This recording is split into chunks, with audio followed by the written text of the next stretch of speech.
అనంత జ్ఞాని మీకు అల్పుడైన నాకు సహవాసమా, మహిమాన్విత మీకు మట్టినైన నాకు స్నేహమా.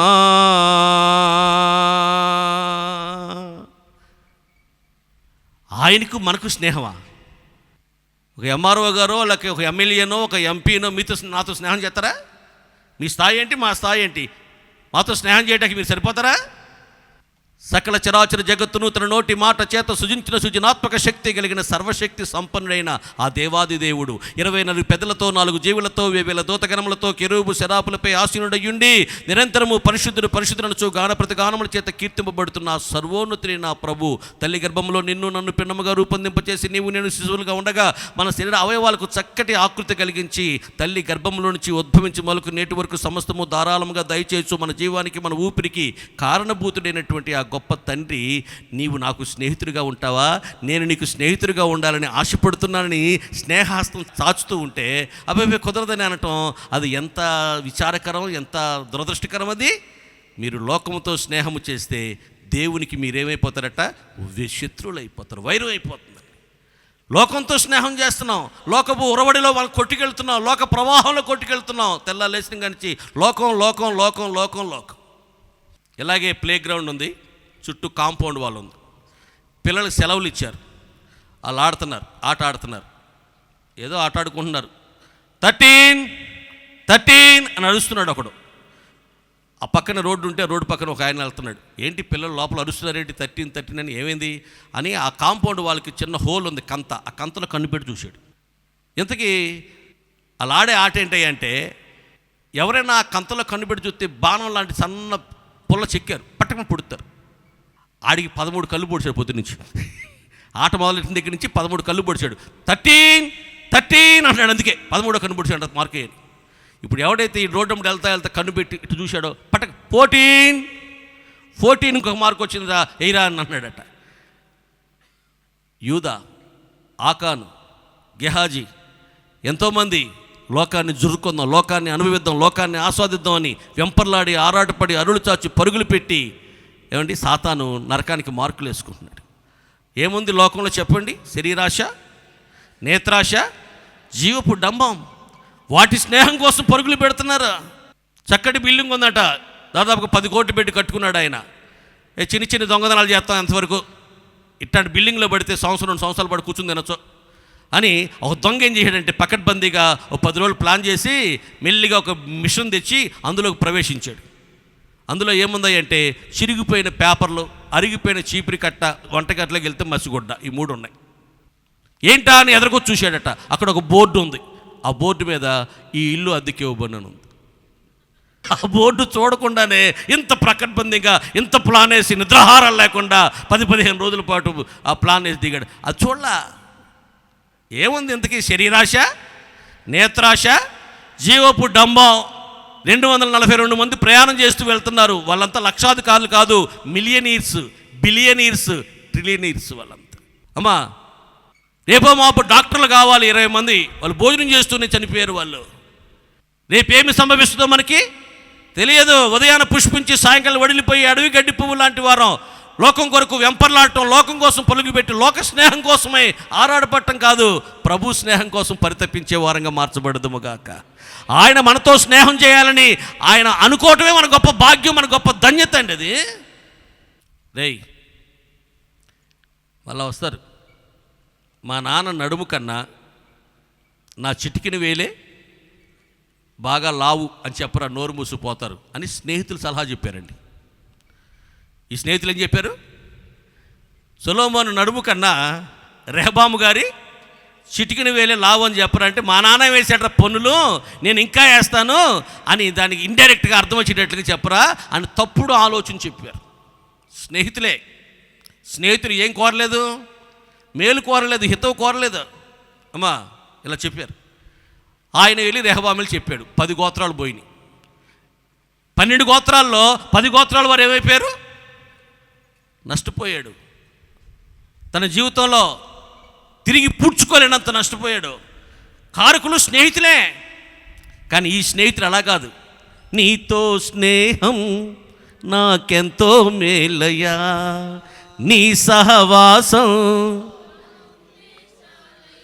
అబ్బా నీ స్నేహం నాకెంత మేలు. ఇలాంటి చక్కటి ఆలోచనలు, ఆశ్చర్యకరమైన ఆలోచనలు చెప్పి నడిపిస్తాడు. మీ మీద దృష్టి పెట్టి మీకు ఆలోచన చెప్పి మీరు నడవలసిన మార్గం నేనే మీకు ఉపదేశించి నడిపిస్తాను. మీకున్నది పోదో, మీరు ఉన్నది అంతకంతకు ఇంకా వర్ధిల్లే ఆలోచన దేవుడు మనకు చెప్తాడండి. ఆయన సహవాసంలో ఉన్న మాధుర్యత, ఆయన సహవాసంలో ఉన్నటువంటి శ్రేష్టత్వం మనిషి జీవితంలో మరెక్కడా మనం కనుగొనలేమనే ఒక ప్రాముఖ్యమైన విషయాన్ని తెలుసుకోవాలి. ఒక స్నేహితుడు వచ్చాడు, ఒరేయ్ రాజకుమారుడువైన అమ్మునోను, నువ్వు రాజకుమారుడు కదా, మీ నాన్నగారికి బాదం పప్పు తక్కువ, లేకపోతే పిస్తా పప్పు తక్కువ, లేకపోతే జీడిపప్పు తక్కువ, లేకపోతే కొండతేనె తక్కువ, బలవర్ధకమైన ఆహారం, ప్రోటీన్స్, విటమిన్స్, క్యాలరీస్ సమృద్ధిగా ఉన్న ఆహారం నువ్వు ఎంతైనా తినొచ్చు కదా, రాజకుమారుడువైన నీవు నానాటికి చిక్కుపోవడం కారణం ఏంటి అని అడిగాడు యెహోనాదాబు. ఇలా చెప్పు, నాన్న నాకు తామారు వచ్చి వంట చేస్తే నా రోగం తగ్గిపోతున్నానా అని చెప్పి ఆలోచించాడు. అతని పనికి మాలిన స్నేహితుని యొక్క ఆలోచన అతని జీవితం నాశనం అయిపోయింది. అతడు అబ్షాలోము చేతిలో చంపబడ్డాడు, అమ్నోను అనేవాడు. అలాంటి స్నేహితులను మనం ఈ దినాల్లో కలిగి ఉన్నప్పుడు మనము కూడా ఎంతో నష్టపోయే ప్రమాదం ఉంది. మంచి స్నేహితుడు విడువక ప్రేమిస్తాడు. దుర్దశలో అలాంటి స్నేహితుడు మనకొక సహోదరుడుగా ఉంటాడు. ఆయన హల్లెలూయా. కష్టకాలం రాకుండా ఉంటుందా? ఇరుకులు ఇబ్బందులు ఒక వ్యక్తి జీవితంలో తారసిల్లి తటస్థించకుండా ఉంటాయా? దుర్దశలు వస్తాయి, ఎవరికైనా వస్తాయి, నీతిమంతులకైనా వస్తాయి. కానీ అలాంటి స్నేహితులను మనం కలిగి ఉన్నప్పుడు, అలాంటి వాడు ఆ దుర్దశ వచ్చినప్పుడు మనకు సహోదరుడుగా ఉంటాడు. మాకు కరోనా వచ్చినప్పుడు నా ఫ్రెండ్ ఫోన్ చేశాడు, ఒరే నేను పీపీ కిట్లు కొన్నాను, అంటే మొత్తం ముసుగేసుకునే కిట్లు అనమాట కొన్నాను, నీకు ఏదైనా ఆక్సిజన్ కొంచెం 85, 90 అలా 90కి లోపు పడిపోయిందనుకో వెంటనే నాకు ఫోన్ చేయి, మేము కార్లు వేసుకుని వచ్చేస్తాం, ఎన్ని లక్షలైనా పర్వాలేదు మేము బ్రతికించుకుంటాం అని ఫోన్లో నాకు ధైర్యం చెప్పాడు. దేవునికి స్తోత్రం. ఇలా అన్నాడు, 14 రోజులు నేనే ఇక్కడి నుంచి క్యారేజీ పంపిస్తా, బలమైన ఆహారం తినాలి, నువ్వు సేవకురాలు, మీరు ప్రార్థన చేసుకోండి, మేము మీకోసం ప్రార్థన చేస్తాం, ఏదైనా వైద్యుని ఆలోచన కావాలంటే చెప్పనని 14 రోజులు ఇంత క్యారేజీ పెట్టి తీసుకొచ్చి ఆ గుమ్మం దగ్గర పెడతాం. ఫోన్ చేస్తారు మా పిల్లలు వచ్చి, తీసుకెళ్ళి 2 పూటలు సరిపడా పంపిస్తాను, మీరు వంట చేసుకోవద్దు, మీరు రెస్ట్ తీసుకోండి, ప్రార్థన చేసుకోండి, విశ్రాంతి తీసుకోండి, ఎంత ఖర్చు అయినా సరే మేము భరించుకుంటామని. ఆ దుర్దశ వచ్చినప్పుడు ఆ స్నేహితుడు చెప్పిన మాటలకి నాకు శక్తి, బలము, ఓపిక, సత్తు వచ్చేసినాయండి. కరోనాలో చాలామంది చచ్చిపోవడం కారణం ఏంటంటే ఇలా సపోర్టుగా నిలబడకపోవటమే. కనీసం మేము వచ్చి కాస్తంత ఆదరణకరమైన మాటలు కూడా చెప్పడానికి ఇష్టపడకపోవటమే. దుర్దశ వచ్చినప్పుడు ఆ నిజమైన స్నేహితుడు అవసరమైతే మన కోసం ప్రాణమైనా పెడతాడు. ప్రాణం పెట్టువానికన్నా నిజమైన స్నేహితుడు ఎవ్వరు లేరు. సంసోను స్నేహితుడు, భార్యాభర్త గొడవ వచ్చిందట.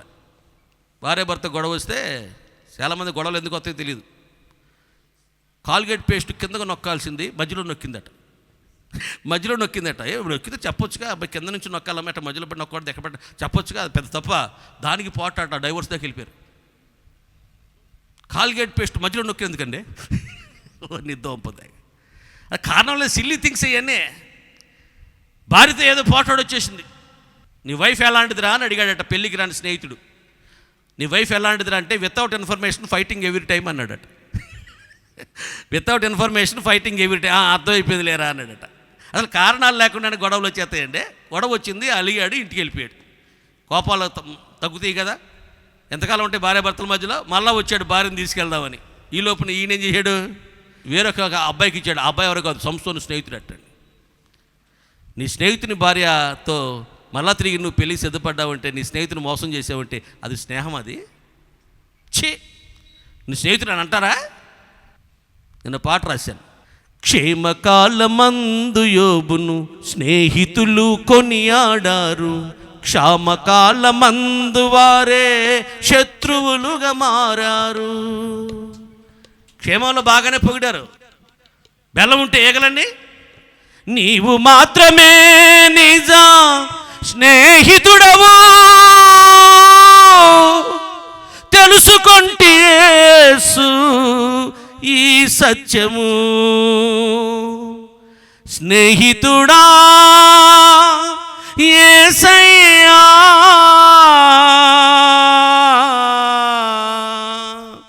ద్రాక్షరసము కన్నా మధురమైనది. నీవు మాత్రమే నిజమైన స్నేహితుడవయ్యా. దావీదును యోనాతాను శోధనలో చేయి విడచి అంతఃపురపు సౌఖ్యాలే స్నేహము కన్న మిన్నగా ఎంచే. అరణ్య రోదనలో నీ స్నేహమే ఆదరించెనయ్యా నీ దాసుని. స్నేహితుడా యేసయ్యా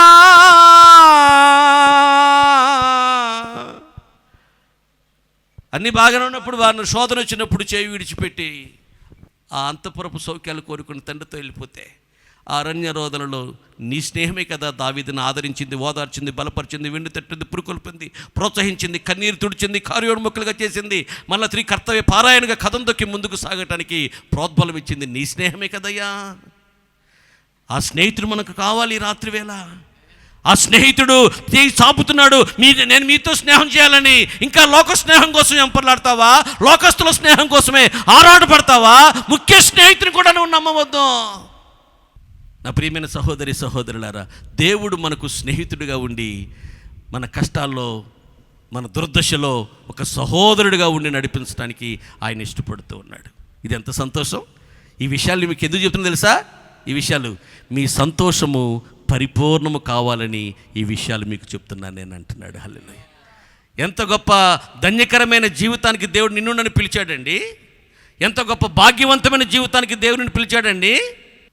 నేను ఒకసారి ఢిల్లీ వెళ్ళాను వాకింగ్ చెప్పడానికి. అక్కడికి అమృత గారని ఆవిడ, సునీత గారని ఇద్దరు నన్ను రిసీవ్ చేసుకోవడానికి విమానాశ్రయానికి వచ్చారు. సునీత గారు అంది, బ్రదర్ మా వారు వచ్చేవారు కానీ అనుకోకుండా మోడీ గారు అమెరికా పంపించారు ఆయన పని మీద. మోడీ గారికి ఆయన పక్కన పర్సనల్ సెక్రటరీ ఆయన వచ్చి మిమ్మల్ని రిసీవ్ చేసుకునే వాళ్ళు, కానీ పంపడం వల్ల రాలేకపోయారు, అందుకని మేమిద్దరం వచ్చాం అని వాళ్ళు నన్ను తీసుకుని వెళ్ళారు. ఢిల్లీ వచ్చినప్పుడల్లా మీరు మా ఇంటికాడే ఉండాలి అని చెప్పారు.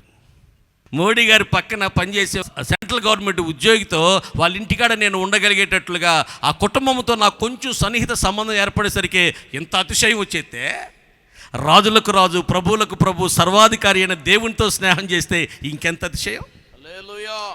హల్లెలూయా! జ్ఞాని తన జ్ఞానాన్ని బట్టి, శూరుడు తన శౌర్యాన్ని బట్టి, ఐశ్వర్యవంతుడు తన ఐశ్వర్యాన్ని బట్టి ఆనందించి అతిశయించకూడదు. ఎవరైనా దేని బట్టి ఆనందించి అతిశయించవలనగా భూమి మీద నీతి న్యాయములు జరిగించుచు కృప చూపుచున్న యెహోవాను నేనే అని నన్ను పరిశీలనగా తెలుసుకున్నను బట్టి మీరు అప్పుడు ఆనందించి అతిశయించిన ఎడల మిమ్మల్ని బట్టి నేను కూడా ఆనందించి అతిశయించి దేవుడినై ఉన్నాను. ఇదే యెహోవా వాక్కు. మన ఆనందం ఏంటి? మన అతిశయం ఏంటంటే సర్వలోకానికి సృష్టికర్తైన దేవాది దేవునికి, సృష్టికర్తైన దేవునికి మన స్నేహితుడు ఆయన. బర్నబాస్ గారు గుడివాలో ఇలాగే ఒక మందిరం కట్టారు. బర్నబాస్ అయ్య గారు ఆ పక్కన రిక్షా దొక్కిన ఆయన రోజు తాగొచ్చి, రేయ్ బర్నబాస్ అనేవాడు, ఏంటి మైకేంట్రా అని ఉరేరే అనేవాడు. అంత గొప్ప దైవజనుడు పట్టుకుని. తెలియదు ఆయనకి దైవజనుడు ఈయన అభిషక్తుడు అలా అనకూడదని. ఓ రోజున గద్దె బాబురావు గారు బర్నబాస్ గారికి బావగారు అవుతారు.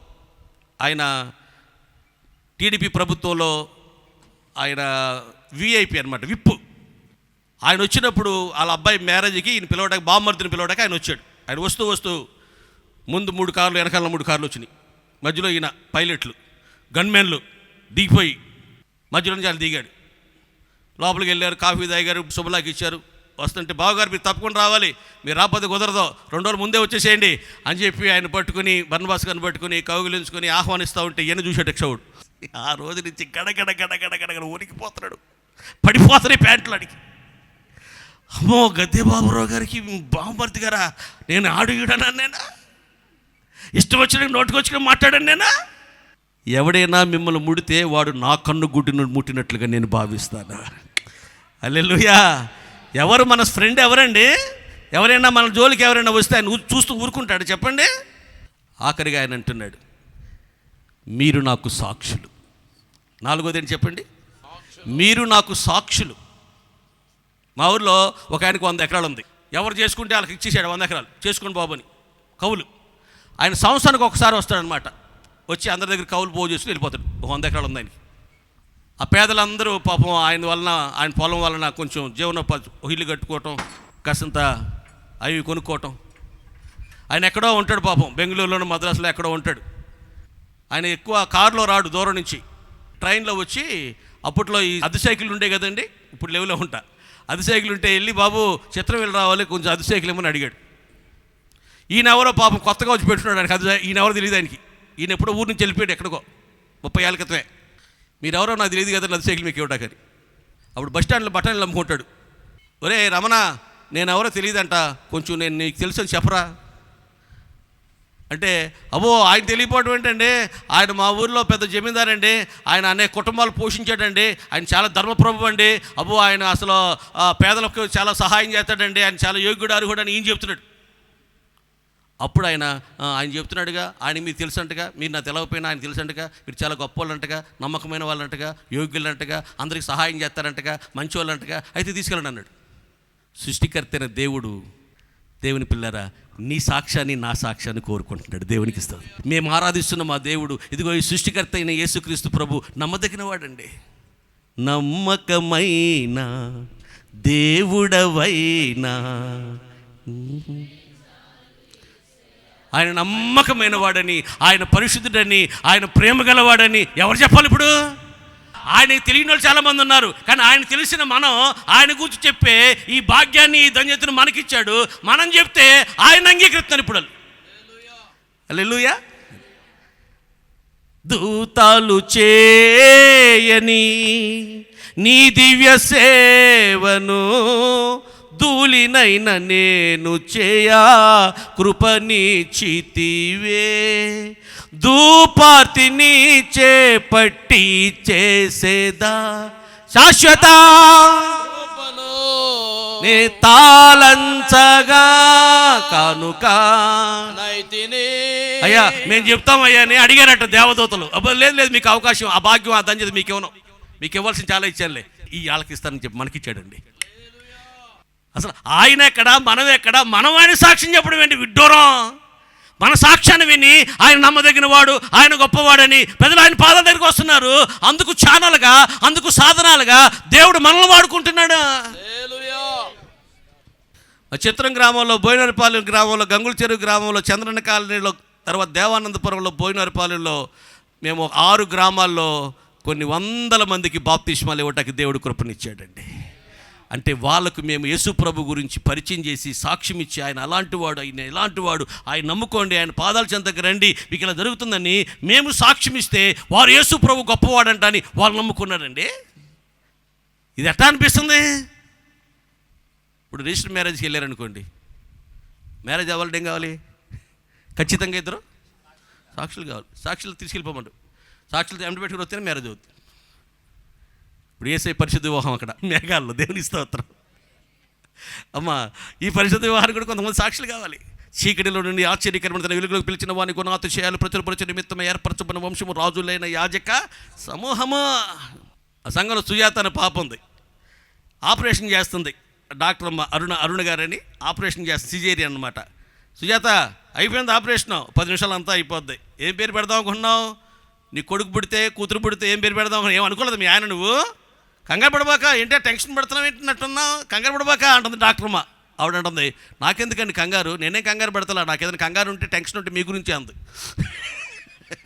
నాకేదైనా టెన్షన్ ఉంటే, కంగారు ఉంటే మీ గురించే అంటుంది. నా గురించి ఎందుకమ్మా సుజాత అంటే, నేను యేసుప్రభుని నమ్ముకున్నా, ఇప్పుడు చనిపోయినా ఆపరేషన్ ఫెయిల్ అయ్యి నాకేం ఇబ్బంది లేదు, పరలోకం వెళ్ళిపోతా. కానీ ఇంతమందికి మీరు ప్రాణదానం చేస్తున్నారు కదా, మీరు చనిపోతే పరలోకంలో స్థానం లేదు కదా, అదే ఆలోచిస్తున్నా. నా టెన్షన్, నా బాధ, నా కన్నీరు అదే, నా వేదన ఏదన్నా ఉందంటే అదే అని. ఆపరేషన్ చేస్తున్నప్పుడు కూడా ఆ సుజాత కిరసనాయలు అమ్ముకుంటాడు వాళ్ళ నానండి, ఒక పేద కుటుంబమే. అప్పుడు కూడా చెప్పిందండి యేసుప్రభు గొప్పతనం గురించి. ఆమె వెళ్ళిపోయి ఆ సిజేరియన్కి బిల్లు ఏమీ వేయకుండా, సుజాత నా కోసం ప్రార్థన చేయి, ఒక పరిశుద్ధ గ్రంథం ఇచ్చేది చాలందండి. ఒక 500 రూపాయలు పెట్టి పరిశుద్ధ గ్రంథం ఇచ్చి ఆ పాస్టర్ గారికి ప్రార్థన చేసి ఆవిడ వెళ్ళిపోయింది. నా నామము కొరకు మీరేమి చేసినా మరిచిపోవుటకు నేను అన్యాయసిన దేవుడను కాను. బర్నబాసాయి గారికి ఒకసారి గుండెలో నొప్పి వచ్చింది. ఎక్కడో విజయవాడ వసంత హాస్పిటల్లో జాయిన్ చేశారు. మేము చూడటాకని వెళ్ళాం. అంటే నిన్న వెళ్ళారు, మేము ఈరోజు వెళ్ళాం చూడటానికి. ఎందుకు వచ్చేస్తాం, పంపించేస్తాం, డిశ్చార్జ్ అయిపోతాను, ఎందుకు వచ్చారు అని సరే చిన్న ప్రార్థన చేసి వెళ్దాం, చిన్న పాట పాడు అన్నారు పాస్టర్ గారు. అన్నారు నేను వెండి బంగారాల కన్నా మిన్న అయినది ఆకుమర్తి డానియల్ గారి పాట పాడా. ఆ పాట పాడేసరికి హాస్పిటల్లో ఉన్న నర్సులు, కాంపౌండర్లో కొంతమంది పేషెంట్లు, క్రైస్తవులు అందరూ వచ్చారు అక్కడికి, ఆ రూమ్లోకి. అప్పుడు చెప్పలేదు, ఇదిగో డాక్టర్ పాస్టర్ గారు మీరు 3 నెలల దాకా వాకింగ్ చెప్పకూడదు, మాట్లాడకూడదు, ఎవరిని వచ్చి పలకిచ్చిన పాస్టర్ గారు సమాధానం చెప్పుద్ది, మీరు మాత్రం అట్ట ఉంది ఇట్ట ఉందని అడుగుతారు, చెప్పాకండి, విశ్రాంతి తీసుకోండి, మౌనంగానండి అని చెప్పి డాక్టర్ గారు కూడా వచ్చాడు. అందరం చూసి పాస్టర్ గారు ఊరుకుంటాడా? గ్రీసహస్తులకేమి గ్రీసహస్తులు కాని వారికేమి సువార్త విషయంలో నేనంతో రుణస్తుడను. ఈయన వాకింగ్ చెప్పడం మొదలెట్టాడు.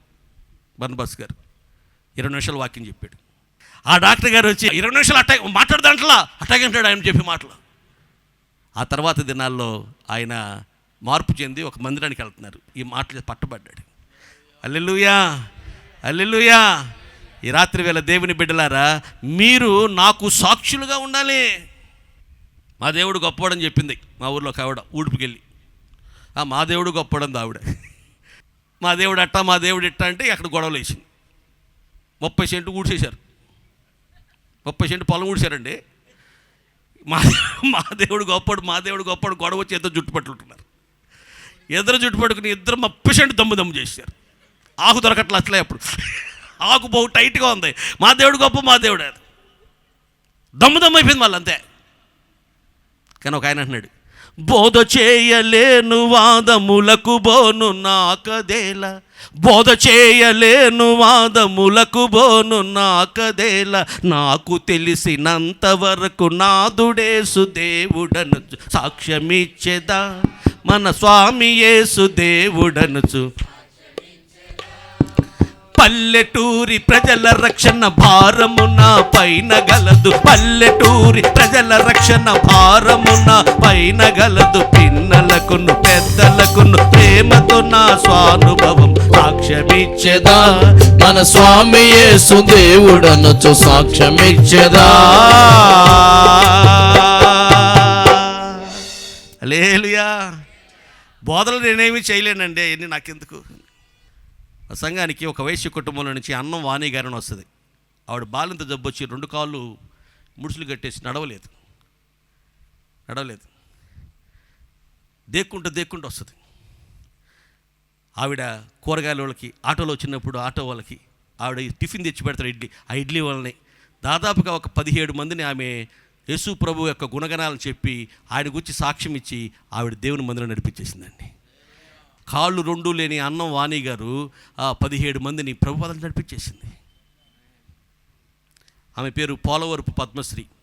వాళ్ళ తమ్ముడు అమెరికాలో ఉంటాడు, 30 లక్షలు పెట్టి కారు కొనిచ్చాడు. అక్క నీకు డస్ట్ అలర్జీ ఉంది, నువ్వు రైతు మార్కెట్ కాటికి వీటికి షాపింగ్కి అట్లా వెళ్ళబాక, కారులో వెళ్ళు, బైక్ మీద వెళ్ళబాక అని 30 లక్షలు పెట్టి కారు కొనిచ్చాడు వాళ్ళ తమ్ముడు అమెరికా నుంచి. ఆవిడ ప్రతి మంగళవారం ఉపవాసం ఉంటుందండి. ప్రతి గురువారం కరపత్రులు పెట్టుకొని ఎవరో సిస్టర్ గారినో ఓ పని మనుషులు తీసుకుని వెళ్ళి అందరికీ సువార్త కరపత్రులు పంచుద్ది. కొంతమంది తీసుకుంటారు, కొంతమంది నలిపేస్తారు, కొంతమంది తిడతారు, కొంతమంది ఓస్తారు, కొంతమంది చేయెత్తారు. భర్తకి 2 లక్షలు జీతం, 30 ఎకరాల పొలం ఉంది. పుట్టింటోళ్ళకి మెట్టింటోళ్ళకి కూడా 10 మంది నౌకర్లు, చాకిర్లు, అంత గొప్ప రాయల్ ఫ్యామిలీ. కానీ ఆ మాటలను అనిపించుకుని యేసు ప్రభు గుణగణాలు చెప్పి సాక్ష్యం ఇచ్చి ఒక 35 మందిని సజ్జా ఎలియాద్రి గారి సంఘానికి విజయవాడ నడిపించిందండి ఆవిడ. ఒక్క బిడ్డ పోలవరపు పద్మశ్రీ అని ఒక్క బిడ్డ నడిపించిందండి. ప్రభు గురించి సాక్ష్యం ఇచ్చుట కొరకు దేవుడు నిన్ను నన్ను ఏర్పాటు చేసుకున్నాడు. ఇలాంటి జీవితం, ఇలాంటి అనుభవం, ఇలాంటి మెట్టు నువ్వు ఎక్కుతూ వెళుతున్నప్పుడు నీవు ఈ భూమి మీద పరిపూర్ణమైన సంతోషాన్ని, ఆనందకరమైన సౌభాగ్యకరమైన జీవితాన్ని నువ్వు జీవిస్తావని యేసు ప్రభు. ఈ సంగతి నేను మీకు ఎందుకు చెప్తున్నాను తెలుసా? మీరు సంతోషంగా ఉండాలని, ఆ సంతోషం కూడా పరిపూర్ణమైన సంతోషంగా మార్చబడాలని నేను ఈ విషయాలు మీకు చెప్తున్నాను. ముందుగా మీరు తీగగా మారాలి. ఆ తర్వాత మీరు బహుగా ఫలించడం ద్వారా శిష్యులుగా మార్చబడతారు. ఆ తర్వాత మీరు నాకు స్నేహితులు అవుతారు. ఆ పిమ్మట మీరు నాకే సాక్షులు అవుతారు. మీ జీవితం సంతోషభరితంగా మార్చబడుతుంది. శాశ్వతమైన శోభాతిశయముగా బహుతరముల వారికి సంతోష కారణభూతులుగా మీరు మార్చబడతారు. నా సంతోషాన్ని అనేకులకు పంచిపెట్టే నా పాత్రలుగా, సాధనాలుగా, నా ఛానల్గా మీరు మార్చబడతారు. అట్టి కృప, అట్టి ధన్యత, అట్టి భాగ్యం పరిశుద్ధాత్మదేవుడు మనందరికీ దయచేయునుగాక. హల్లెలూయా. తలలు వంచండి, కన్నులు మూసుకొనండి, ప్రార్థన చేసుకుందాం. ప్రియ సహోదరి సహోదరా, లోకంలో మనకంటే శ్రేష్ఠులు గనులు ఎంతోమంది ఉండగా ఎందుకో దేవుడు మనకి మంచి అవకాశం ఇస్తున్నాడు. అంటుగట్టబడిన అనుభవం కలిగి తీగలుగా మనం ఉండాలి. బహుగా ఫలించుడు ద్వారా మనం శిష్యులుగా ఉంటాం, స్నేహితులుగా మారుతాం, సాక్షులుగా ఉండాలి. ఒకసారి మనం పరిశీలన చేసుకుందాం. రక్షణ పొంది ఎన్ని సంవత్సరాలు అయింది? ఒకవేళ నీ నిర్లక్ష్యాన్ని బట్టే ఇంకా ఆ సంపూర్ణ సంతోషం పొందుకోలేకపోతున్నామో, ఈ రాత్రి దేవుడు తన దాసుని అభిషేకించి సూటిగా మనతో మాట్లాడింపజేసిన మాట, ఫలించే తీగలుగా ఉండాలి మనం, లేకపోతే నరికి అగ్నిలో వేయబడతాయని కూడా వాక్యం చెప్తుంది. పనికి మారిన తీగల వలె కాక ఫలించే తీగలుగా ఉండాలి. తీగలుగా ఉండుట, శిష్యులుగా మారుట, స్నేహితులుగా అవుట, సాక్షులుగా ఉండుట. యేసయ్య సమాధి గెలిచి తిరిగి లేచిన తర్వాత శిష్యులు కలుసుకుని అంటాడు, ఈ సంగతులకు మీరే సాక్షులు. ఒక వ్యక్తి దేవుని కొరకు సాక్షిగా ఉండాలంటే యేసయ్య చెప్పాడు, మీరు యెరూషలేమును విడిచిపెట్టి వెళ్ళవద్దు. యోహాను మీకు నీళ్ళలో బాప్తిసం ఇచ్చాడు, కానీ కొద్ది దినములలోగా మీరు పరిశుద్ధాత్మలో బాప్తిసం పొందబోతున్నారు. ఆయనను పరిశుద్ధాత్మ మీ మీదకి వచ్చినప్పుడు మీరు శక్తి నొందుదురు గనక యెరూషలేములోను యూదయ సమరయ బూదిగంతముల వరకు సాక్షులై ఉంటారు.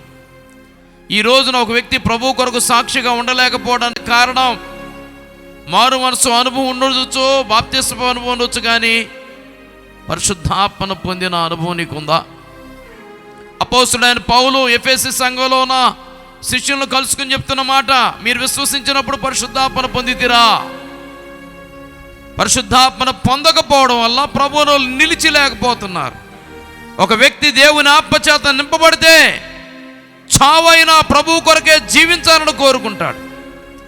తన శక్తి కాదు, అది దేవుడిచ్చే పరిశుద్ధాత్మ శక్తి.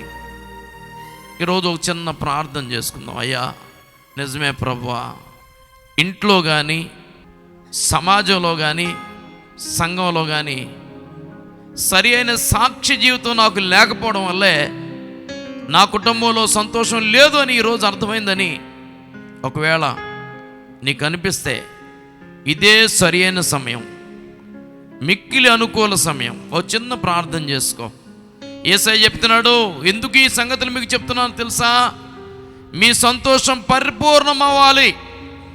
రక్షణ పొంది కూడా ఇంకా బాధల్లో, దుఃఖంలో, కన్నీటిలో, సమస్యల్లో ఉంటున్నావా? నీ సంతోషం పరిపూర్ణం అవ్వాలి అనే ఈ రాత్రి దేవుడు మనతో మాట్లాడాడు. ఇప్పుడు ఒక చిన్న ప్రార్థన చేసుకుందాం. 4 రకాల అనుభవాలు: తీగలు, శిష్యులు, స్నేహితులు, సాక్షులు. ఈ 4 రకాల అనుభవాల్లో ఎక్కడ దాకా వచ్చి ఆగిపోయావు? ఆగిపోవడానికి కాదు ప్రభు నేను రక్షించింది, నువ్వు ముందుకు సాగి వెళుతూ అనేకులను ప్రభు కొరకు సంపాదించాలి. చివరి శ్వాస విడిచిపెట్టే వరకు నీ కొరకు సాక్షిగా ఉంటానని ఒక తీర్మానం చేసుకుంటావా? దైవజనులు శ్యామ్ గారు ప్రార్థన చేస్తారు. శాశ్వతమైన ప్రేమతో ప్రేమించిన మా తండ్రి, నమ్మకమైన జీవం కలిగిన మా రక్షకుడా, నీకే స్తోత్రములు, వందనాలు చెల్లిస్తున్నాం. ఈ సమయంలో ప్రభా, నీ దాసుడిని నిలవబెట్టుకుని చేరి వచ్చిన మా అందరి యొక్క ఆత్మీయ జీవితంలో అక్కరెరిగిన దేవుడవై ఉండి ఈనాడు మాకు ఏదైతే కుదువుగా ఉందో ఆ సంతోషమును మా జీవితంలో మీరు పరిపూర్ణం చేయడానికి ఇష్టపడినందుకే స్తోత్రాలు చెల్లిస్తున్నాం. ప్రభా, సంతోషం మా జీవితంలో పరిపూర్ణము కావాలంటే ప్రభా, నీలో నిలిచి ఉండేటువంటి తీగల వలె మేము ఉండాలని నీ దాసుని ద్వారా మాట్లాడుతూ వచ్చినావు. అంత మాత్రమే కాదు ప్రభా, మేము నీకు శిష్యులముగా, స్నేహితులముగా ఉండాలని మీరు ఇష్టపడినందుకే స్తోత్రాలు. యోగ్యత లేనటువంటి మమ్ములను ప్రభా, నీ స్నేహితులుగా చేసుకోవడానికి ఇష్టపడ్డ నీ ప్రేమంతటిని బట్టి కూడా వందనాలు, స్తోత్రాలు చెల్లిస్తుంటున్నాం. నీ స్నేహితులుగా చేయబడినటువంటి మేము ప్రభా, ఈ లోకములో మేము నివసిస్తున్న ప్రాంతాలలో, మా సంఘాలలో మేము సాక్షులమై ఉండాలని నీ వాక్యం ద్వారా మరి యొక్క పర్యాయము మాకు బోధపరిచినందుకై స్తోత్రములు, వందనాలు చెల్లిస్తుంటున్నాం. దయగలిగిన మా తండ్రి, ప్రేమగల మా దేవా, లోకములో ఉండేటువంటి ఆనందము కొరకై వెతుకులాడుతున్నాం. కానీ ప్రభా, నీలో ఉంటే, నీలో ఎదిగితే ప్రభా, ఆ శాశ్వతమైనటువంటి ఆ సంతోషమును, ఆనందమును ప్రభా మీరు మాకు ఇవ్వడానికి ఇష్టపడుతూ ఉన్నారు. అందుని బట్టి కూడా నీకే స్తోత్రాలు. విన్నటువంటి వాక్యము మా జీవితాలకు అన్వయించుకుని ప్రభా నీలో ఫలించేటువంటి వారంగా, నీలో అంటుకట్టబడేటువంటి వారంగా, నీకు స్నేహితులముగా, శిష్యులముగా మీరు మమ్మల్ని సిద్ధపరుస్తురండి. కూడి వచ్చిన మమ్మల్ని అందరూ ఒక తీర్మానం చేసుకుని ఈ స్థలము విడిచి వెళ్ళగలిగినట్లుగా సహాయం చేయమని మా ప్రభువును రక్షకుడు, విమోచకుడు, మా ప్రాణప్రియుడైన యేసుక్రీస్తు వారి పరిశుద్ధమైన నామం పేరట మా మనవులన్నీ అడిగి పొందుకుని ఉన్నాము తండ్రి. ఆమేన్.